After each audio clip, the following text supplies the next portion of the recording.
Assalamualaikum warahmatullahi wabarakatuh. Alhamdulillahirabbil alamin, wabihi nasta'in, wa ala umrid dunya wahdin. Assalatu wassalamu ala asrofil anbiya'i wal mursalin, wa ala alihi wa sahbihi ajmain. Puji syukur kehadirat Allah Subhanahu wa Ta'ala yang telah memberikan kita nikmat jasmani maupun rohaninya. Salawat beserta salam selalu terlimpah curahkan kepada junjungan Nabi besar kita Muhammad Sallallahu Alaihi Wasallam. Nah, teman-teman sekalian, di sini saya akan membahas tentang salah satu ilmu Al-Quran dan Al-Hadis, yaitu ilmu nasakh wa al-mansukh. Nah, pertama-tama ada beberapa poin yang akan saya bahas di dalam video kali ini. Yang pertama yaitu pengertian dari nasakh. Nah, nasakh itu sendiri yaitu penghapusan, pengalihan, atau pemindahan. Nah, di dalam Al-Quran itu sendiri ditemukan sebanyak 4 kali, yaitu di dalam surat Al-Baqarah ayat 106, Quran surat Al-A'raf ayat 154, Quran surat Al-Hajj ayat 52, dan Quran surat Al-Jasiyah ayat 29. Selanjutnya kita akan membahas tentang pendapat dari kalangan ulama mutaqaddimin dan ulama mutaakhirin mengenai pengertian nasakh wa al-mansukh ini. Nah, pertama dari ulama mutaqaddimin pada abad ke-1 sampai ke-3 Hijriah, yaitu bahwasanya nasakh ini pembatalan hukum yang ditetapkan terdahulu oleh hukum yang ditetapkan kemudian. Lalu pengecualian atau pengkhususan hukum yang bersifat umum ke dalam hukum yang bersifat khusus. Lalu penjelasan yang datang kemudian itu terhadap hukum yang bersifat samar. Lalu penetapan syaratnya juga terhadap hukum terdahulu itu belum bersyarat. Nah, jadi dapat disimpulkan bahwa poin-poin yang saya sampaikan tersebut itu ulama mutaqaddimin memberikan makna bahwa nasakh ini itu diartikan sebagai nasakh secara luas. Lalu pengertian nasakh wa al-mansukh menurut ulama mutaakhirin. Nah, di sini ulama mutaakhirin itu berpendapat bahwa nasakh itu terbatas pada ketentuan hukum yang berlaku guna membatalkan atau mencabut berakhirnya masa pemberlakuan hukum yang terdahulu, sehingga ketentuan hukum yang berlaku itu ditetapkan terakhir. Nah, atau yang terdahulu itu tidak berlaku lagi. Nah, para ulama itu tidak berselisih pendapat tentang adanya ayat-ayat Al-Quran yang telah dikemukakan oleh para ulama mutaqaddimin. Namun istilah yang diberikan untuk hal-hal tersebut bukan nasakh, tetapi tanhis atau pengkhususan. Selanjutnya pembagian nasakh wa al-mansukh.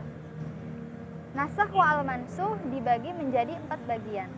Yang pertama, nasakh ayat Al-Quran dengan Al-Quran.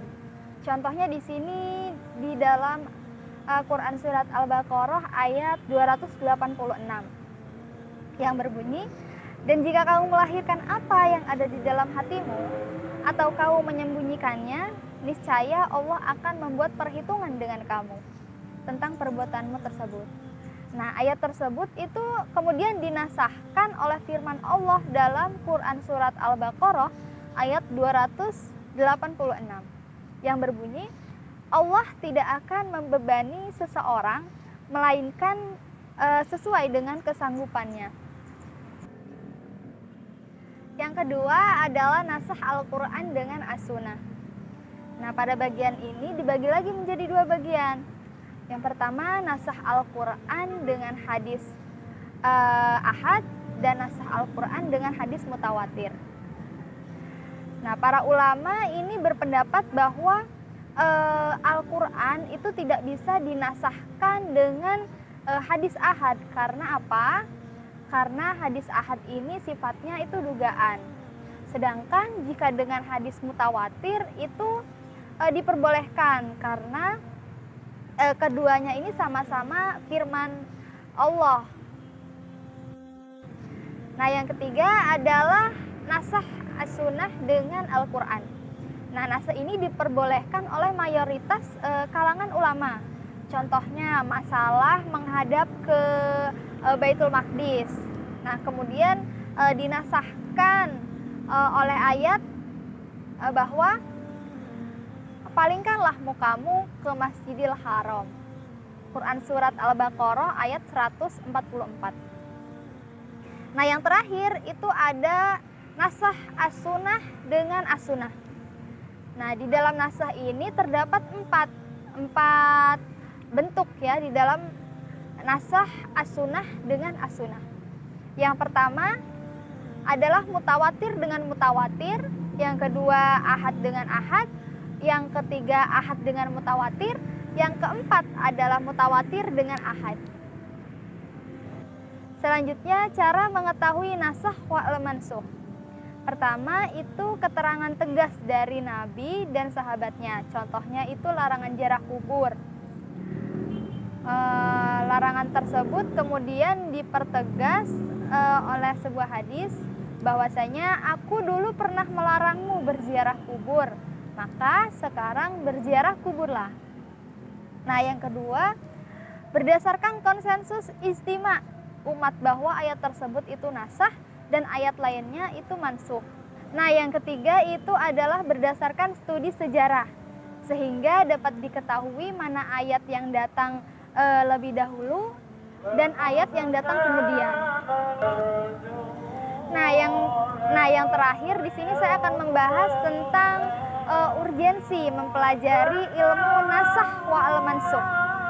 Nah, yang pertama itu adalah ilmu ini adalah merupakan bagian besar dalam memahami Islam karena bisa memberikan petunjuk bagi umat tentang kebenaran-kebenaran hukum. Lalu yang kedua, sebagai upaya menjaga keyakinan kita akan kemurnian Al-Quran itu sendiri. Dan yang ketiga adalah sebagai alat untuk memahami perkembangan tasyri' menuju kesempurnaan sesuai perkembangan dakwah dan kondisi sosial masyarakat. Dan yang terakhir itu adalah sebagai jalan yang bertujuan untuk menghendaki kebaikan bagi umat manusia. Dan jika nasakh ini beralih kepada hal yang lebih berat, maka di dalamnya itu terdapat tambahan pahala. Sementara jika hal ini beralih ke hal yang lebih ringan lagi, maka ia akan mengarahkan kita kepada kemudahan dan keringanan. Nah, hanya itu yang dapat saya sampaikan mengenai ilmu Al-Quran dan Al-Hadis tentang nasakh wal mansukh. Semoga teman-teman dapat mempelajari dengan lebih baik lagi. Terima kasih. Wassalamualaikum warahmatullahi wabarakatuh.